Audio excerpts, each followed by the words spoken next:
Hey, what's up? I'm DJ Sixsmith. Welcome to the Sit Down. Rachel, Grady, and Heidi Ewing are here with us. Love Fraud coming to Showtime this weekend. How you both doing?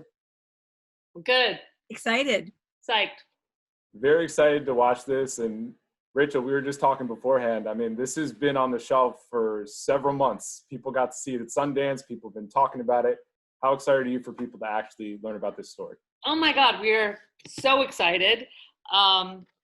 Maybe just slightly less excited than our subjects who have been living with this for years and years, but we're all so excited. We're so excited. It was such a strange adventure that Heidi and I went on for a year, filming this project, that I'm just dying for like all the inside knowledge, inside jokes, and shocking things to be of some sort of general knowledge. Heidi, when did you first hear the name Richard Scott Smith? I think it was near the end of 2017. Rachel and I were looking, and our staff was looking for a story about bigamists. We had started a conversation interested in why a man would want to have multiple families, or anyone would want to have multiple families. It sounded exhausting and strange. And so on our search, we found this blog that was called Richard the Crook Scott Smith. And on it were many, many women that had complained, that had been victimized about being been victimized by Richard Scott Smith, who had played them, who had stolen from them, who had promised love and affection and had left them with nothing, including their dignity. And so we were intrigued by this blog and by the women that were actively searching for him. And that's when we first heard the name, and we've spoken the name about 100,000 times since. Rachel, when you think about this story, there's loss of money for women, there's loss of dignity. There, of course, is just the opportunity to talk about this publicly for the first time for a lot of people. What stands out the most to you when you think about everything involved? In terms of the experience that we had? Yeah, just engaging with these women and just also telling this really massive story that lasted for a long, long time. And this is completely not something Heidi and I have ever done. We do observational, try to stay out of the way of what the story is, let it unfold, and respectfully, document it. So the fact that we met this group of women that were trying to track down this con man, and after about, a few days of filming with them, we were like, let's help them, and we became more active in the story. We've made films for 20 years. We've never done anything like this. So just that in itself was, unusual and new to us, but also just following a completely chaotic and crazy person wherever he went was also crazy making, because he made no sense. So we were on this crazy adventure trying to find him, and it took us all over the country, and the people that we ended up meeting, kind of his victims that he left in his wake, were always a big surprise. Heidi, why don't you give us a little more insight on that? What are some of the craziest parts of traveling and trying to track this crazy man over the course of the whole project here? Well, we kept almost catching up with him. Like, there was at one time where we knew exactly where he was, and by the time we got to that state, he had disappeared without a trace. And it was just so, it was almost like he didn't exist. It was like, is he a figment of our imagination? We also found ourselves in Kansas City and then Wichita, and then suddenly found ourselves in the Deep South with an entire new cast of characters that emerged. So, it was always a surprise. We always felt like we were a couple steps behind him, and we never had a full grasp of the grandiosity of the story in a way, because once we found his old high school friends and his aunts and his relatives, we realized that he'd been conning not just women, not just romance scams, but he had been conning and stealing from his own family members, from his own sister. Wow. He had this very dastardly past that went way beyond conning women into loving him.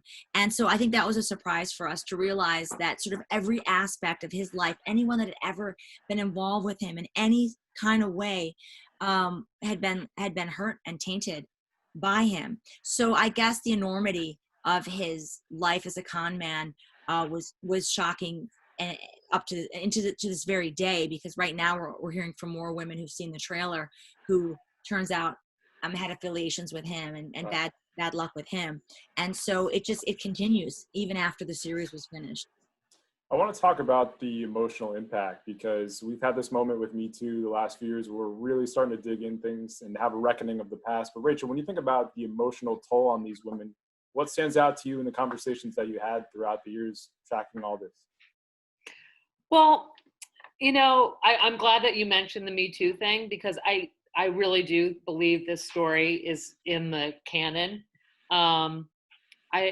We haven't seen the Me Too stories, and I'm sure, hopefully, we're going to talk about all of them, and this stuff is going to be a conversation that keeps going forever.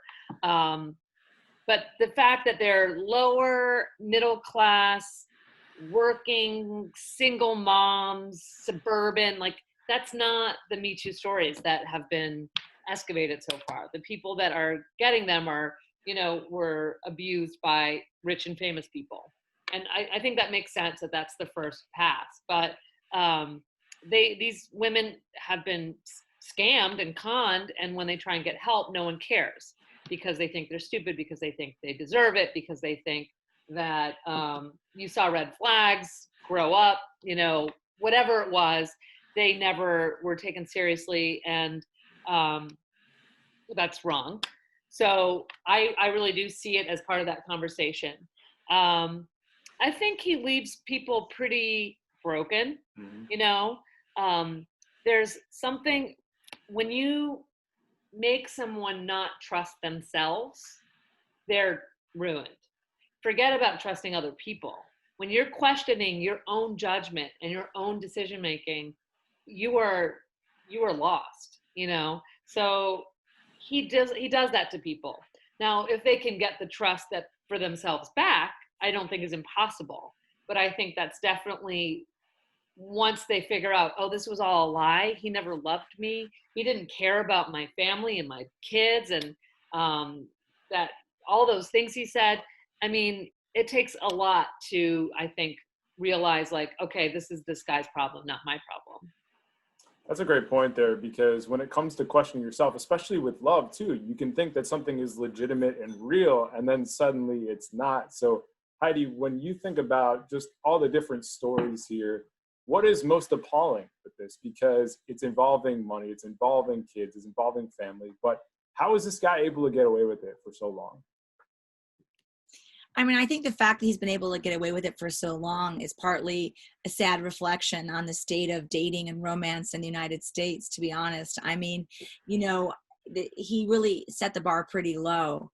But yet, you see that a lot of the women were taken by, not just his physical affection, but he was always calling them and texting them, and he acted thoughtful, and he would bring gifts and flowers, and aside from all of those sort of small little romantic, old-fashioned details, he really seemed to take an interest in what they wanted out of their lives. So he would find out what sort of their biggest hope and dream was. If it was my son going to college, oh, I'm going to make sure it's my life's work that your son's going to go to college, because he would know that was what the woman really wanted.